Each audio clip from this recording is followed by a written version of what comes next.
Olá pessoal, sejam bem-vindos a mais um dia aqui do nosso Diário Estoico. Muito obrigado por sua presença, um dia virtuoso, abençoado e maravilhoso para você. Dia 14 de março com o tema O Auto-Engano é Nosso Inimigo. Zenão também dizia que nada é mais hostil a um firme domínio do conhecimento que o auto-engano. Diógenes Laércio, na sua famosa obra Vida e Doutrinas de Filósofos Ilustres. Auto-engano, delírios de grandeza, esses não são apenas traços de personalidades irritantes. O ego é mais do que apenas repulsivo e detestável. É o inimigo jurado de nossa capacidade de aprender e crescer. Como disse Epicteto, é impossível para uma pessoa começar a aprender o que ela já pensa que sabe. Hoje seremos incapazes de melhorar, incapazes de aprender, incapazes de ganhar o respeito de outros se pensarmos que já somos perfeitos.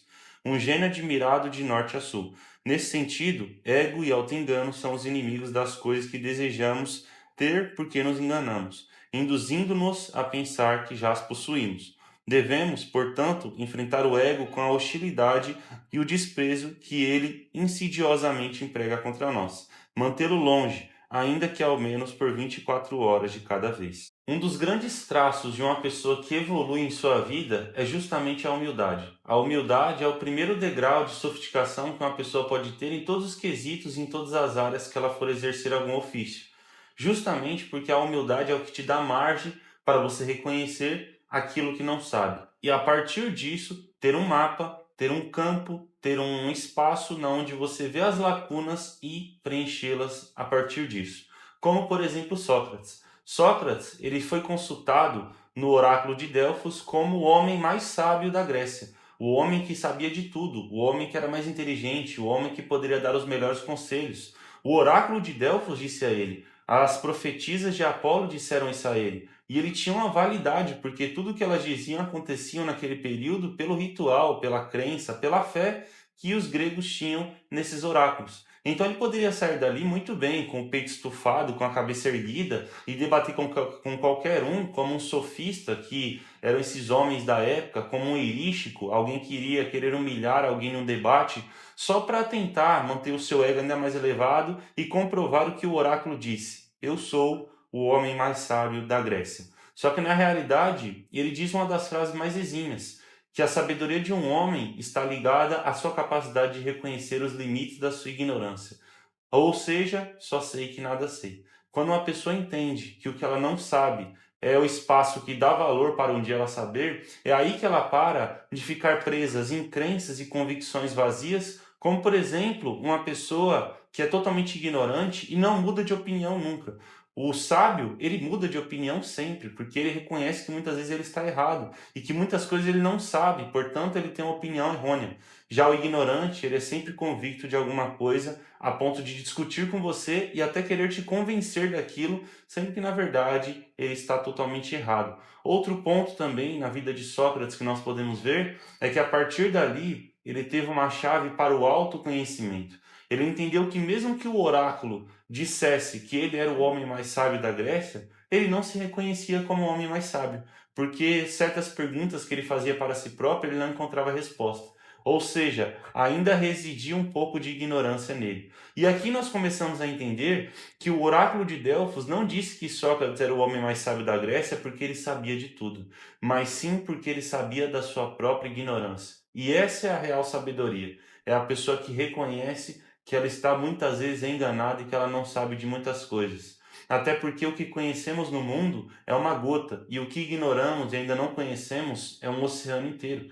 Então, cada vez mais nós devemos entender que quando você troca o pilar da humildade pelo pilar do orgulho, no qual você vai se colocar maior do que você realmente é, no qual você vai tentar ser mais sábio do que você realmente é, no qual você vai tentar parecer ser algo que você não é e tentar ainda mais fingir alguma coisa, é aí que você nunca vai saber de nada. Como a frase que está aqui de Epicteto, é impossível alguém aprender aquilo que pensa que já sabe. Ou seja, nós devemos ter humildade intelectual, entender que a nossa sabedoria vem justamente de reconhecermos a nossa ignorância e que as suas virtudes, elas serão cultivadas a partir do momento que você reconhecer seus vícios e que as suas características boas e qualidades só serão evoluídas a partir do momento que você reconhecer os seus defeitos. Então, como diria o próprio Epicteto mais uma vez, para você ser bom, comece acreditando que é mal. É sempre necessário olharmos para esse lado ruim, para o lado vazio do copo. Tem pessoas que pegam o copo e ele está cheio até a metade. E a pessoa, ao invés de olhar o lado meio vazio e entender, ó, o copo ainda falta muito a ser preenchido, tem uma lacuna a ser preenchida, tem um espaço a ser ocupado. Ou seja, eu ainda sou muito ignorante, eu ainda sou uma pessoa muito falha, eu sou muito defeituoso, eu tenho que melhorar, eu tenho que evoluir. Ela prefere olhar para o que já está meio cheio.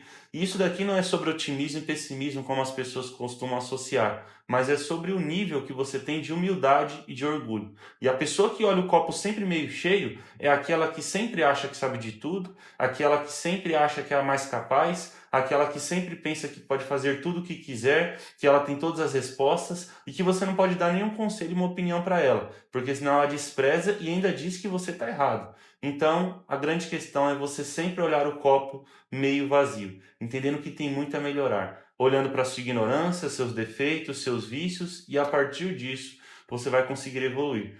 Porque, como diria Santo Agostinho, o orgulho transformou anjos em demônios, já a humildade faz dos homens serem anjos. Ou seja, a partir do momento que você reconhece e você é humilde de forma intelectual e de forma moral para reconhecer a sua ignorância, os seus vícios e defeitos, é aí que você tem espaço para se tornar um anjo, como está na reflexão de Santo Agostinho. E não que você vai criar asas e ser um ser celestial, mas que na realidade você vai conseguir evoluir muitíssimo e que você vai conseguir alcançar mais conhecimento e você vai se tornar uma pessoa melhor, uma pessoa mais virtuosa.